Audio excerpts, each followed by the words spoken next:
Olá, eu sou a professora Liliane e vou falar sobre progressão geométrica. Hoje nós vamos falar sobre a soma dos n termos da PG, sobre a soma de infinitos termos da PG e as propriedades da progressão geométrica. Para relembrar, vocês já sabem que a progressão geométrica é uma sequência que a cada termo a partir do segundo é igual ao produto do termo anterior por uma constante. Essa constante é chamada de Q, para diferenciar lá da constante da PA, que era chamada de R. O número Q é chamado de razão da progressão geométrica. Então, observem aqui algumas sequências numéricas. Eu tenho aqui 2, 4, 8, 16, 32, 64. Como é que eu faço para saber se é uma progressão geométrica? Eu pego o termo posterior e divido pelo anterior. 4 dividido por 2, 2. 8 dividido por 4, 2. 16 dividido por 8, 2. Significa que é uma progressão geométrica e a razão dessa PG é igual a 2. Na próxima, eu pego menos 27 e divido por menos 81.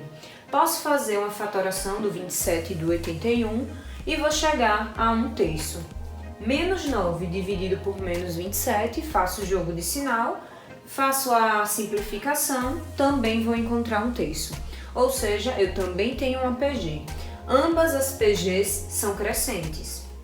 Agora eu tenho aqui 1.000, 500, 250, 125.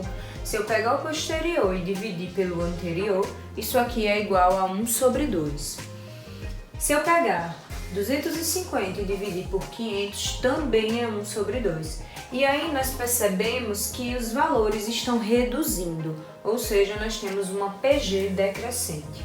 A PG ela também pode ser alternante ou oscilante, quando seus valores oscilam entre positivo e negativo, positivo e negativo. Quando os termos da PG são todos iguais, se a gente pegar o termo posterior e dividir pelo termo anterior, isso aqui é igual a 1. Termo posterior dividido pelo anterior também é igual a 1. Toda vez que a razão da progressão for igual a 1, nós teremos uma PG constante. Bem, vocês já sabem que para encontrar a progressão geométrica precisamos fazer uma análise do termo sempre em relação ao termo anterior. Então, observando aqui, o segundo termo de uma progressão geométrica é sempre o primeiro termo vezes Q, ou seja, A2 é igual a A1 vezes Q elevado a 1. O terceiro termo é o termo anterior, A2 vezes Q, só que A2 é A1, então eu vou ficar com A1 vezes Q, ou seja, Q ao quadrado. O A4 é igual ao primeiro termo. Para chegar aqui, nesse quarto termo, eu tenho que multiplicar os termos anteriores 3 vezes, ou seja, o expoente do Q é 3. Para o A5, A1 vezes Q elevado a 4. E aí a gente começa a perceber um padrão. Quando eu tenho A2, é A1 vezes Q elevado a 1. Quando eu tenho A3, é A1 vezes Q elevado a 2. Quando eu tenho A4, A4 é igual a 1 vezes Q elevado a 3. Quando eu tenho A5, A1 vezes Q elevado a 4. Bem, quando for o A6, vejam que o índice do A e o índice do Q, eles se complementam. Então, se aqui é 6, aqui sempre vai ser 1 e aqui vai ser sempre o que está faltando para dar o valor do A que a gente quer. Ou seja, como é que a gente pode resumir a fórmula do termo geral da PG? Se eu quero um termo N, eu sempre terei o primeiro termo vezes a razão elevado a N menos 1. Porque se eu quero A7, aqui vai ser A1 vezes Q elevado a 7 menos 1, que é 6. E aí eu consigo encontrar qualquer termo da PG sem precisar ter todos os termos dessa PG. Vai que eu peço a vocês o 20º termo da PG. Precisa calcular todos os termos? Não. Com a fórmula do termo geral, eu posso substituir o valor de N e encontrar aqui qualquer termo dessa sequência. As propriedades da progressão geométrica, elas vão fazer a diferença na hora de resolver alguns problemas. Uma delas diz que o termo intermediário de uma progressão geométrica ao quadrado é sempre o produto dos termos extremos. Como assim? Imagine que eu tenho uma PG com apenas 3 termos. B é o termo intermediário. Para encontrar o valor de B, se eu tiver os dois extremos, basta fazer B ao quadrado é o produto entre esses dois aqui. Então observem essa sequência. Imagine que eu considero apenas esses 3 termos, em que o do meio é 6 e os dois extremos são 3 e 12. Se a gente observar, 6 ao quadrado é igual a 36 e 3 vezes 12 também é igual a 36. Se eu tiver uma sequência de números ímpares, isso sempre vai ocorrer. Eu posso pegar o termo intermediário e dizer que ele é igual ao quadrado, que o quadrado dele é igual ao produto dos extremos. Essa propriedade ajuda a resolver muitos problemas. Então observem aqui o exemplo. Determinar x de modo que a sequência 3x e 27 sejam uma PG crescente. Então a primeira coisa que eu tenho que fazer é usar a propriedade. Eu sei que o termo intermediário ao quadrado é sempre o produto dos extremos. Então x ao quadrado é 3 vezes 27. E 3 vezes 27 é igual a 81. Passo o quadrado em forma de raiz quadrada. X é igual a mais ou menos a raiz quadrada de 81. Tá errado aqui, viu, gente? Ou seja, x é igual a mais ou menos 9. Como eu quero que a PG seja crescente e o meu primeiro termo é positivo, significa que o x válido aí é igual a 9. E a nossa PG é 3, 9 e 27. Outra propriedade da PG é que se eu tiver um número ímpar, ela é decorrente da propriedade que nós vimos. Se eu tiver uma PG com um número ímpar de termos, o termo médio é a média geométrica dos termos extremos. Então, independente se tenha 3, 13, 15, o que importa é que seja um número ímpar de termos, eu sempre posso encontrar o termo central usando o A1 e o AN. É o que ele está dizendo aqui. Eu posso encontrar o termo médio ao quadrado se eu tiver o primeiro termo e o último termo. Bem, para resolver alguns problemas, eu também posso usar uma progressão geométrica genérica, quando os valores da sequência forem desconhecidos. Então, se o termo intermediário de uma PG é x, significa que o anterior a ele é x dividido pela constante, que é a razão. E o termo posterior é x vezes q, que é a razão. Outras formas de representar, quando eu tenho, por exemplo, 5 termos, é que se o intermediário é x, o anterior é x dividido por 1q e o anterior é x dividido por q ao quadrado. Já no outro sentido, o posterior é x vezes q e o posterior a ele é x vezes q, que dá x vezes q ao quadrado. O mesmo ocorre para 4 termos. Agora vamos falar da soma dos termos de uma progressão geométrica.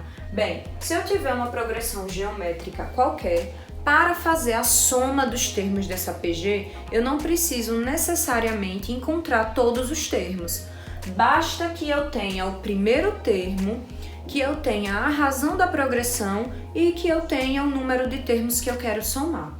Então, para encontrar a soma de n termos, é só fazer A1 vezes q elevado a n menos 1 dividido por q menos 1. Então, observem aqui esse exemplo. Calcule a soma dos 10 primeiros termos da PG, 3, 6, 12 e 24. Quem vai ser a soma? Bem, eu quero calcular a soma dos 10 primeiros termos, então significa que o meu n é igual a 10. O meu primeiro termo eu já tenho, que está aqui na sequência, 3. A minha razão eu tenho como encontrar. Pego o posterior e divido pelo anterior. 6 dividido por 3, razão igual a 2. Preciso fazer dos outros? Não, porque ele já está afirmando que isso aqui é uma PG. Então, ela deve obedecer à regra de progressão geométrica.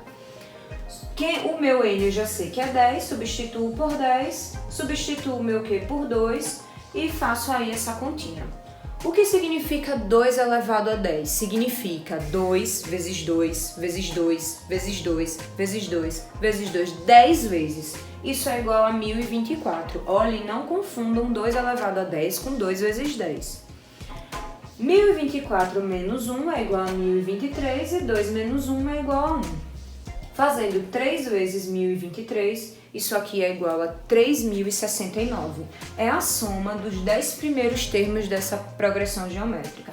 Veja que nós não precisamos encontrar esses 10 termos e depois somar. Isso seria perder tempo, né? E se eu pedisse a soma dos 50 primeiros termos? Ficaria complicado, né? Então, utilizar a fórmula traz uma vantagem enorme. Bem, quando eu tenho uma PG com termos finitos, nós utilizamos aquela fórmula. Então, eu quero saber a soma dos 10, dos 20, dos 1000. Mas se eu tiver uma sequência infinita e quiser calcular a soma dos termos dessa sequência, é possível? Como é que eu vou somar o infinito? Então, depende.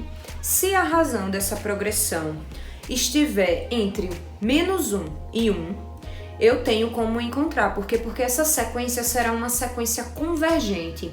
Ela vai se aproximar de um valor e aí nós conseguimos encontrar que valor é esse que ela se aproxima. Ela se aproxima tanto que ela nunca vai ultrapassar esse valor, mas ela também nunca vai chegar a ser esse valor.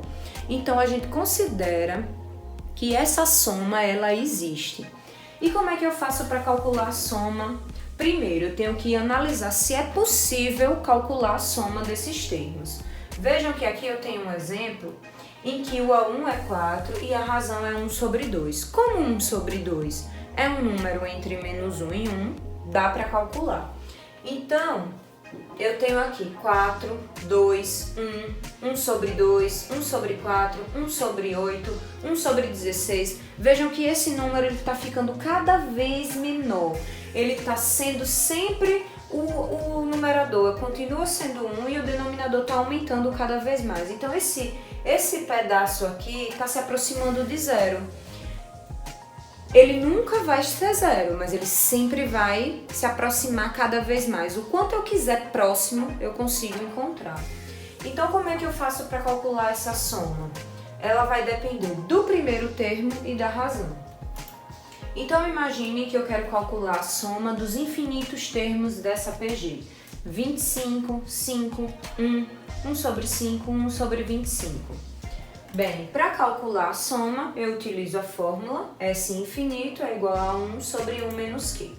O A1 eu tenho que é 25 e a razão eu também tenho como encontrar. 5 dividido por 25 ou 1 sobre 5 dividido por 1, que é igual a 1 sobre 5. Então, minha razão Q é igual a 1 sobre 5. Faço o cálculo do MMC entre 5 e 1, que é o próprio 5. 5 dividido por 1 é 5, 5 vezes 1 dá 5. 5 dividido por 5 é 1, 1 vezes 1, 1. Isso aqui é igual a 25, 5 menos 1, 4, repito 5. Faço orelhinha, orelhão. 4 vezes o 1, que está aqui embaixo do 25, e o 5 vezes o 25. Isso aqui vai dar 125 dividido 4 vezes 1 é igual a 4. Significa que esse número se aproxima ele se aproxima tanto de 125 sobre 4 que a soma é considerada igual a esse valor. Interpolação geométrica. O que é fazer uma interpolação geométrica? É pegar dois números e dentro desses números colocar uma quantidade determinada de números, desde que isso se torne uma progressão geométrica. Então, ele está dizendo aqui, para a gente interpolar 4 meios geométricos entre 1 e 243. Então, vamos lá.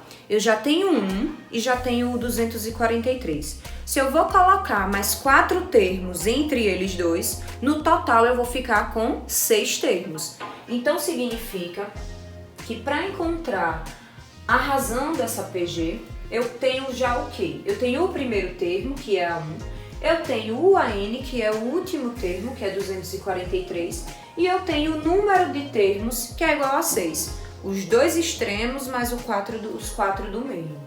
Então, para calcular essa razão, nós utilizamos a fórmula geral da PG. AN, 243, A1, que é igual a 1, Q elevado a N menos 1. O nosso N é igual a 6, 6 menos 1 é igual a 5. E agora, como é que eu faço para resolver? Aí nós precisamos lembrar de equações exponenciais. Eu preciso fatorar 243. Fatorando 243, eu consigo perceber que ele é a mesma coisa que 3 elevado a 5. Bem, mas esses expoentes são iguais. Se os expoentes são iguais, significa que as bases também são iguais. Então, isso aqui só pode ser igual a 3. Ou seja, para que essa sequência seja uma progressão geométrica, nós precisamos que ela tenha a razão 3. Então, se o primeiro termo é 1 e a razão é 3, o segundo termo vai ser 3 vezes 1, que é igual a 3. O terceiro termo, 3 vezes 3, que é igual a 9. 3 vezes 9, 27. 27 vezes 3, 81. 81 vezes 3, 243. E aí, nós conseguimos encontrar a sequência que obedece a todos os requisitos. Então, a interpolação geométrica, lembram lá da interpolação aritmética? Pegamos os dois termos, o primeiro e o último, e inserimos, de forma que fosse uma PA. Agora, a regra é, pega o primeiro, pega o último e insere uma quantidade de termos de forma que seja uma PG. Bem, se fizermos uma comparação entre a progressão geométrica e a progressão aritmética, dá para perceber que a progressão aritmética ela cresce de forma linear, mais suave. Já a progressão geométrica ela cresce de forma exponencial. Então a curva ela é mais acentuada. E aí nós temos uma comparação do famoso Thomas Malthus que diz assim: a produção de alimentos cresce em progressão aritmética, enquanto a população cresce em progressão geométrica. Ou seja, o que é que ele está querendo dizer com isso?